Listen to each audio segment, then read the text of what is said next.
We were creeping up on the skeletal remains of an old gas station 30 miles west of the outpost when Riek made the announcement. "But why a hospital?" Smith asked. "I thought we were supposed to be searching for food." With this being her first expedition, Smith was still a little naive. "'Cause I fucking said so," he snapped, then turned towards me. "How about you, Swan? Got a problem with that?" "No, sir," I answered sharply. "Good." We marched single file. Riek, then me, then Smith.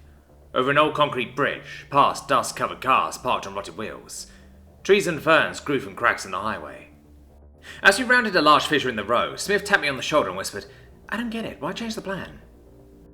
Even though I despised Riek, I held my tongue. "Expired drugs sell for big money on the black market," I said with a shrug.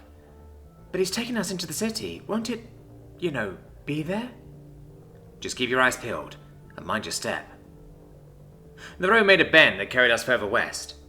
Every now and again, rats scurried across our path, and the fifth time this happened, Riek swung his flamethrower around and barbecued one of the suckers. "Golden crispy, just the way I like 'em," he grinned over his shoulder. Riek was a big, bulldozer of a man with a tight crew cut. His fatigues had been sewn together from several older pairs, and the fronts of his heavy boots had begun to wear through. His flamethrower was not unlike a rifle, with a portable gas canister where the magazine should have been. Due to a lack of resources, Smith and I were armed only with aerosol cans attached to cigarette lighters, rid in such a way pushing the trigger also ignited the flame. At midday, we stopped to pick listlessly at a lunch of dried beans and grains. Then I flicked through one of the medical textbooks from my rucksack.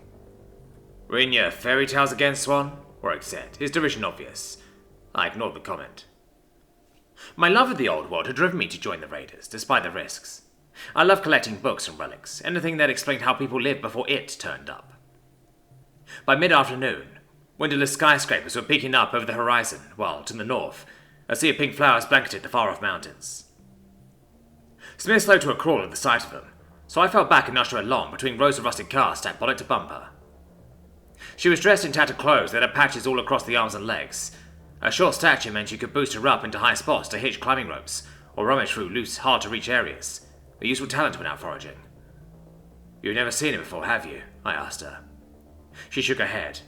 Her long, dark hair was tied up in a ball. "You'll be fine. Odds are we won't even get close." For a few minutes we shuffled along quietly. Then she said, "Have you ever seen it, in action?" I nodded. "What was that like?" My eyes flicked towards Riek. "Not fun." "I heard the researchers want somebody to bring back a live sample, so they can work out what makes it tick." "I'd rather do latrine cleanup for a month," I said flatly. As we walked, she asked about my books and the little discoveries I'd made. It soon became clear why she signed up to be a raider. She was curious about the world. Inquisitive folks like us went stir crazy cooped up inside the walled city year after year. "So, where do you think it came from?" she asked. "I heard one of the researchers say it arrived on a meteor." I shrugged. Personally, I always liked the unearthed from an Aztec temple theory. Our glorious leaders spun around, told us to shut the fuck up, and then guided us into the heart of the city, for a series of side alleys filled with decades-old garbage and puddles of stagnant rainwater. Here and there, the beginnings of greenish-black vines poked out of manhole covers. Subway stations. "Something wrong, rookie?" Riek asked after Smith froze. You could tell he was getting a kick out of her jitters. "Sir, there's vines." "And?" She looked from him to me and back again. "Aren't we supposed to avoid sectors where it's taken hold?" "Not if the outpost is low on supplies. The medics have been begging me to find them some needles and IV bags." "But what if it wakes up?" He grabbed the flamethrower off his back and tapped the barrel. "What do you think this is for?" His dark eyes bored a hole into me. "How about you, Swan? Got a pussy out?" "Nope." "Good. We've lost enough raiders already." As he turned away, Smith and I exchanged a look of concern. There was something odd about all this, changing the mission last minute, wandering into an active zone. "What's he planning?" Smith asked me, from the corner of her mouth after we started walking again. "I'm not sure." "Should we run?" "We can't." "What do you think they'd do when we get back to the outpost?" "Just stay alert. Let's see what he's up to." 10 minutes later, we were standing in front of the hospital, a huge grey building with so many missing windows it looked like a honeycomb. Through the revolving door, trash lay scattered around the reception area, and faded paintings and children's sketches had been pinned onto bulletin boards. We searched the ground floor, finding nothing in the ransacked rooms. Then Riek led us into a column staircase. The far wall was made entirely from glass. On the other three sides, colourful markings guided visitors to different departments. Red for radiology, blue for pediatrics. Sir, I think we should turn back, I said. Why is that? Poor visibility. Scared, Swan? No, sir, just wondering if this is too big for... If I wanted your opinion, I'd ask for it, he cut in, before nodding at Smith. You, upstairs. Check the physio department, bring back anything useful. Surgical equipment, medkits. But that's an order, he said, his lips cutting around a little snarl. Smith's eyes stayed firmly fixed on the concrete floor as she nodded. What was that bastard thinking? You didn't send junior raiders off by themselves, especially on their first ever mission. What are you standing around for? He shouted at her. Move! A little reluctantly, she climbed the first block of steps and disappeared around the bend, her eyes lingering on me until the very last second. Let's go, Swan. We're searching the respiratory clinic. I gulped. The basement? Yup. As I peeked over the rail into the dark bowels of the sublevels, this horrible grin spread across Warwick's face. Bastard. Obviously, he separated us from Smith so there'd be no witnesses. Well, if he thought I was going to give him an opportunity to... He pointed the flamethrower square at my chest. Something wrong, Swan? We trooped down the stairs, me several steps ahead. Subfloor 1, subfloor 2, basement level. An odd black fungus coated the walls. Beetles swarmed all over it, scurrying this way and that. The stench was hideous. Listen, Warwick said, as we came to halt outside a pair of white double doors marked Respiratory Department. A soft writhing emanated from within, but there was something else too. Faint groans, splutters. This started with a simple, oh fuck, from me. I'm not going in there. Warwick spat. You disobeying a direct order, Swan? At the flick of a switch, gas hissed through the nozzle of his flamethrower. A huge lump rose in my throat. No, sir, I stammered, eyes locked on the weapon. Good. He flicked the switch again, gestured for me to go first, and let his finger fall off the trigger. There was zero doubt in my mind he'd never let me leave. But what choice did I have? If I tried to run, he'd roast me alive and then tell everybody back at the outpost I lost my mind and attacked him. I pushed through the doors into a darkened hall, where the light shining through the staircase barely touched us. When I came to a halt, Warwick jabbed me in the back. Something wrong? I can't see. You got a lantern, haven't you? I sighed deeply and rose from my pack, simultaneously trying to figure a way out of this mess. I held the beacon in front of my face. It didn't provide much visibility, but was better than nothing. One slow, unsteady step followed another, the writhing growing thicker and louder as he passed closed doors. The corridor ended in a T-junction. The whole far side was a floor-to-ceiling glass partition, through which you could see a large clinic and the vague suggestion of beds with patients still tucked under the blankets. Poor bastards had been there since the breakdown. Another few steps and the lantern-illuminated medical equipment, connected to the figures by clips and wires.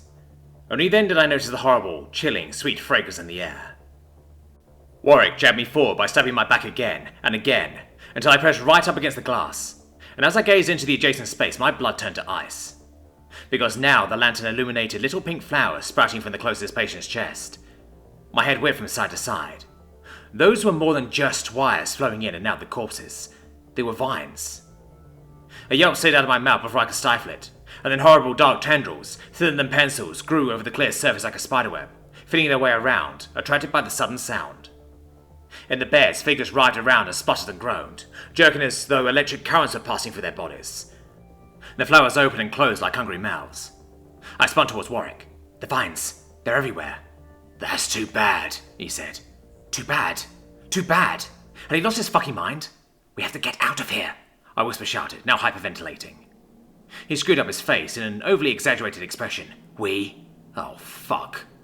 I tried to blitz past him, but he swung the flamethrower around and held the barrel against my throat, pinning me against the partition, then drove his knee into the pit of my stomach hard. This caused me to hit the floor. 3 more kicks to the ribs and 1 to the skull ensured I wasn't going anywhere. The ward and everything in it blurred around the edges. I vaguely remember Warwick leaning into my narrow window of vision and saying, "That's my brother." Curled into a fetal position, all I could do was gasp for air. Something solid prodded my neck. Tendrils. They slid through cracks in the glass. That meant the larger parts of the organism couldn't have been far behind. Our researchers believe the lifeform sleeps in segments, so while the larger parts drift into a state of rest to conserve energy, like plants overnight, the tendrils remain alert, probing for any signs of life. That's why large cities are so dangerous, because shortly after arriving the organism grew through sewers, subway stations, and underground caverns like a cancer. Step on one tendril, and it could hone in on your position within seconds. Warwick pressed his nose right up against mine. Seems like a fair trade, rookie. You get my brother absorbed, I do the same to you. Beneath his little monologue, there were random rustling sounds. My eye happened to cross shadowy tentacles slithering along the hallway, close to the ground. Warwick was too busy exacting his revenge to notice. "Warwick," I rasped. "Oh, do you see what a spit hit me in the face? If it makes you feel any better," Warwick said. "I'll tell everybody back at the outpost you died a hero. I made some bullshit story about how you saved me." My jaw popped open just as, past Warwick's shoulder, a feeler rose like a king cobra under a trance, towering over us. His base was thicker than Warwick's torso, the end tapering off into a narrow point, roughly the width of a severed arm. It had the rough texture of human skin, blanketed by fat warts and mutant moles. All pleased with his master plan, Warwick straightened up and stepped back. "Well, so The appendage shot out like a whip and caught around his ankle. He screamed as it ruled him away like a fish in a line, and for a moment I thought he was a goner. Unfortunately, our glorious leader was one tough son of a bitch. While still sliding across the floor, he fumbled for his flamethrower, grabbed hold of it at the very last second and flicked the trigger. After the gas ignited, he swung the nozzle around and took aim beneath the point, where the tentacle encased his ankle. A thick spurt of flame shot out. On the far side of the glass partition, a symphony of squeals spread through the corpses as the vine reeled away. Then Warwick staggered to his feet and limped in the direction we'd arrived by. Still clutching my burning ribs, I rose to my knees and used my free hand to tear away the tendrils clawing their way up to my ankles. They clung to my exposed flesh like leeches. I broke into a staggered run, rose crying out for relief, and followed Warwick towards the end of the corridor. At the double doors he glanced back, saw me hot on his heels, spun round and unleashed another hissing column of flames. Even from a distance I felt the intense heat against my face and skidded to a halt, breathless. "Not a chance in hell!" he shouted through clenched teeth. "You've got a date with the vines, Swan!" I had to admire his commitment to being a gigantic piece of shit. Vines rose behind me, almost brushing against the ceiling tiles, while vein-like tendrils entangled the walls. I had nowhere to run. Double back and the vines would seize me, whereas prying ahead meant getting the skin melted off my very bones. Quickly I scanned the hall. I spotted an adjacent room a few meters ahead and to the left, shoulder charged my way for the door, and then held my back flat against it. The cramped room had no windows, and only one way in or out, and I dropped my damn lantern. Alone in the choked darkness, I stood frozen, helpless. The door thumped with enough force to knock me away, but I immediately pinned my weight against it again. The vines wanted in. If I didn't think fast, this would be the end. The only object of any use in my pack was the lighter. Fire would keep the vines at bay, but would the blast be powerful enough to mount an escape? No, I needed something bigger. My hopes were pinned on finding something useful inside the room. I grabbed the canister from my pack and held the trigger for several seconds, scanning the cramped space. What was there? Strange medical equipment I didn't recognize and metal canisters connected to face masks. I'd read about those in a medical textbook, oxygen tanks, and the symbol on the front, a flame inside a white triangle, meant flammable. Perfect.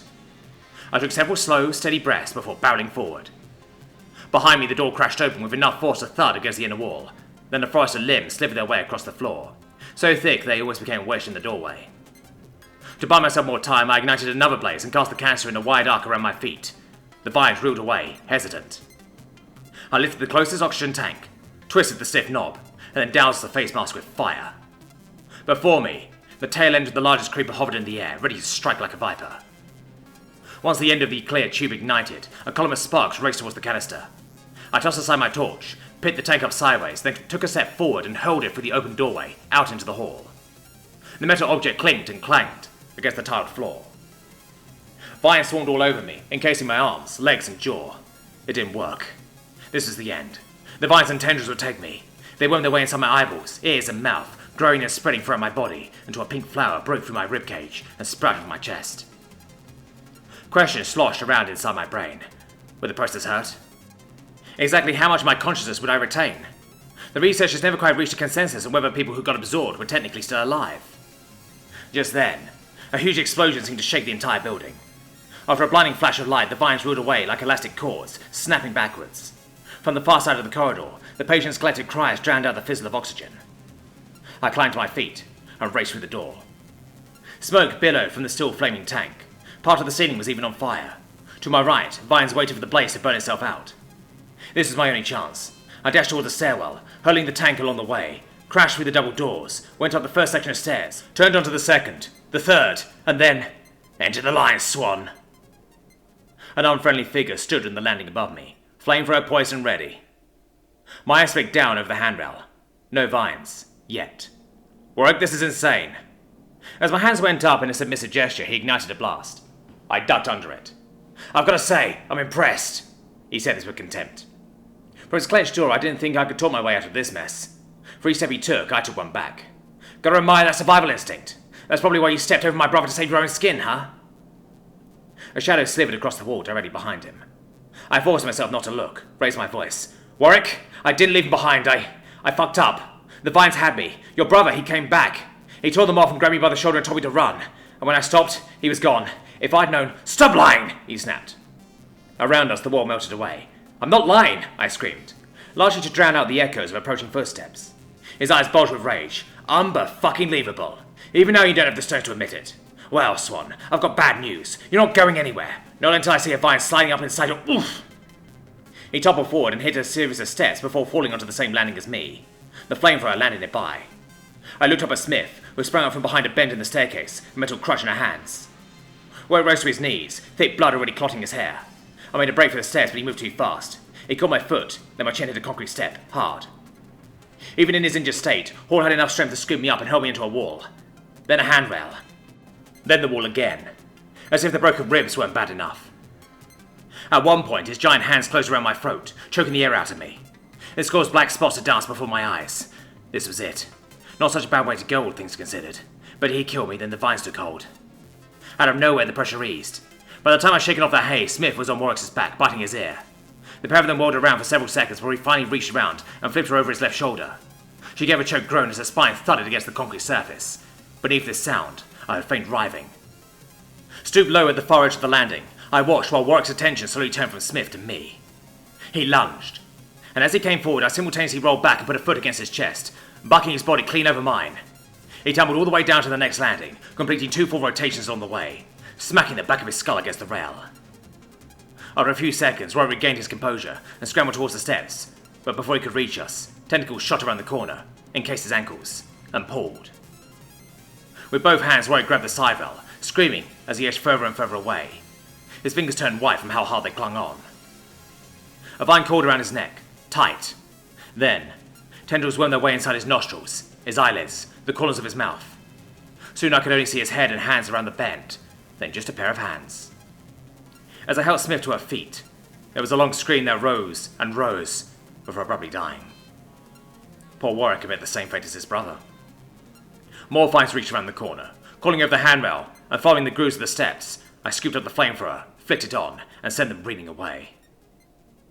5 sets of stairs later, Smith and I returned to the ground floor of the hospital, sweaty, bruised, and exhausted. By the time we made our way out of the building, the streets were alive with vines. They stood vertically through manhole covers, while, here and there, tendrils blanketed the sidewalks, like a circulatory system or old subway map. I had to clear several paths with the flamethrower. It took 30 minutes to find our way back to the highway. Even though it was already growing dark, neither of us dared slow down. And as we jogged along, the only thought occupying my mind was, we were going to have a hell of a time explaining this to the leaders back at the outpost.